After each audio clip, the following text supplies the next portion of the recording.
Good morning. Good morning. Good morning. Give myself a little extra time. Today is National Backwards Day. And we're going to just plug in a little bit here before we get into our topic that it is also National Hot Cocoa Day. So curious. I had hot cocoa last weekend. I did a hike and they offered marshmallows. Are you a hot cocoa with marshmallows or hot cocoa without? Let me know in the comments. National Backwards Day. We are going to dive into the idea of working less hours in order to get more done. Not just working less hours to work less hours, working less hours to be more productive, to be more creative. That's what I want to challenge you to do. So that there's just this societal norm that we've gotten ourselves into that we need to work more, that by working more, we'll get more done, by having a longer to-do list and getting through all of it. I am going to offer you 6 strategies to work less in order to do more.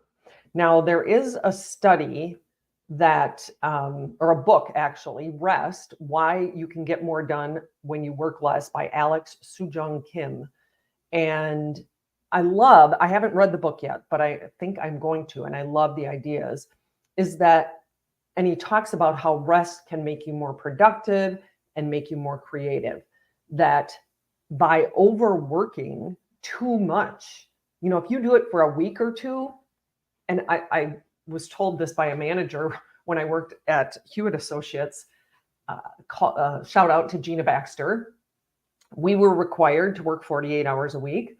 And if she saw 60 or 65 or 70 on an extended basis, we were in trouble. She told us, you will be in trouble because otherwise you will burn out and you will be no good to me. And the 48 hours I think was ridiculous, but that's a whole nother story.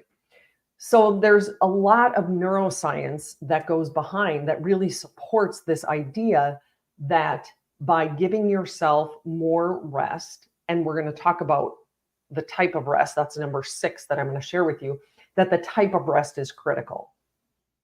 Just lounging on the couch, watching, binging Netflix or scrolling social media is not considered rest. Okay, we're going to get to that. We're going to do that one last. So I want to talk about this idea, National Backwards Day today, and we're looking at why working less is going to allow you to get more done, to be more successful. It isn't about working more hours. So the first thing is to prioritize impact. I want you to think about that. How can you prioritize the most impactful things? And the most impactful things that you can do. What's your zone of genius? What are your talents and skills? That's part of what I help my coaching clients really hone into. What are your core talents and skills? What's the 20% of everything that you do? How can you hone in on the 20% that is going to have the highest impact to your organization and your team? And how can you do that with your team, which that's not the next one. I am going to actually talk about it next because I had it in a different order and it doesn't make sense. The second thing is delegating and ensuring it's in the book 10x is easier than 2x, and I think it's talked about in is it The Gap and the Gain? No. Anyway, 10x is easier than 2x. They talk about it, how it isn't just delegating and teaching somebody to do a task. It's finding the who, not how. That's what it is. Finding the right person who can take that 80% of what you've been doing and really make it theirs. Make it, and that it's their 20% of what their gifts and talents are, and have them really grow and develop in their greatest gifts and talents. So the second thing is to delegate, and collaborate is a part of that. How can you bring people together and the result, the sum is greater than the result is greater than the sum of the parts. So if you can get a really good working session and collaboration going on, where you've got 3 people really putting their zone of genius in on a project, you're going to get the work done of 6 people. The next one I want you to, third thing I want to encourage you to do is time block. And I don't mean 30 minutes to do X, Y, or Z. That's not enough time for your brain and your body to really get into focus and flow. If you can, there's several books on this, and I forget the name of it. I have it in the other room, but time blocking 4 hours is highly recommended. If you can get two. I've not gotten to the 4 hours, but if you have an important project, if you've got an important thing that you're working on, how can you time block 4 hours? Which leads me to my 4th topic that I want to share with you. The 4th strategy is super thinking time. One of those time blocks, 2 hours, 4 hours, creating a time block where you can think. We just don't even have the space for that. Too many people are in back-to-back meetings, back-to-back. We don't have, our brain does not have the time to get creative, to think, to actually put our best ideas, to bring our best ideas to bear. And that brings me to the 5th idea, the 5th strategy I want to share with you, and that is active rest. So give yourself a time block, 2 to 4 hours, and take a 20-minute walk. The science behind that in terms of what that does for your brain, the endorphins, that actually getting your heart moving actually boosts your creativity. And when you boost that creativity and bring it back into your work in the next 2 to 4 hour block that you're doing work in, it will bring more productivity, more focus.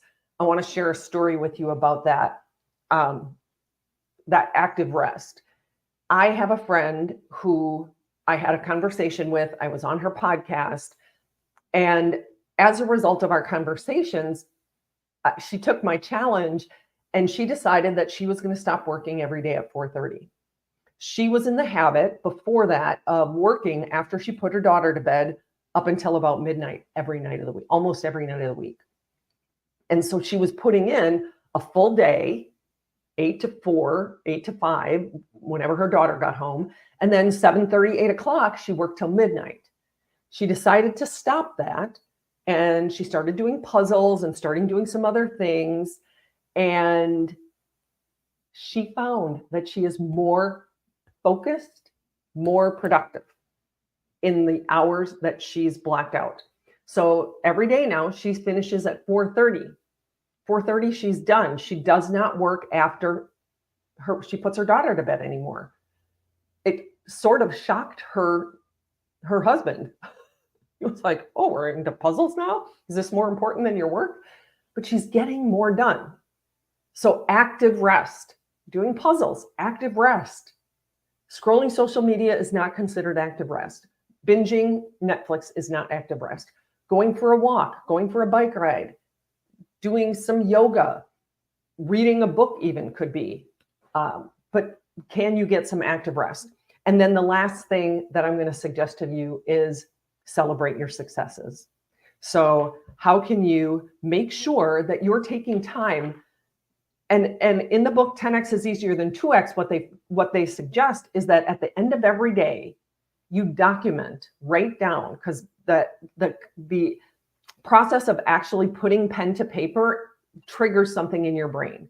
You write down what were your 3 wins for the day and what 3 wins do you anticipate for tomorrow. So I'm just going to go over all of these 6 again quickly because I want to finish this in 10 minutes here. The first one is to prioritize the highest impact activities first.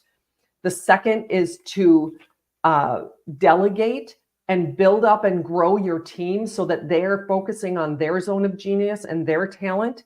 The third thing was time blocking, 2 to 4 hours. Get out of some of those meetings. Make the meetings shorter. How can you challenge your teams to have fewer meetings? The next was super thinking time. Give yourself 2 to 4 hours of super thinking time. Find time for active rest and find time to celebrate success, because I am going to encourage you. This is the end of January. In February, how can you, and I'm going to bring in a concept from a book from a friend of mine, the book Release, How to Live a Clutter-Free and Soul-Driven Life. She says, try to make change by 10%. Start with 10%. So for the first week of February, try 10% fewer hours. For the second week, try 15. Can you do 10% more? Can you, and when I say 10% more of the things I suggested and 10% fewer hours. So that's my challenge for you today on National Backwards Day. Went over my 10-minute where I wanted to go, but those 6 things. I hope you have a great rest of your week, and we'll see you next week.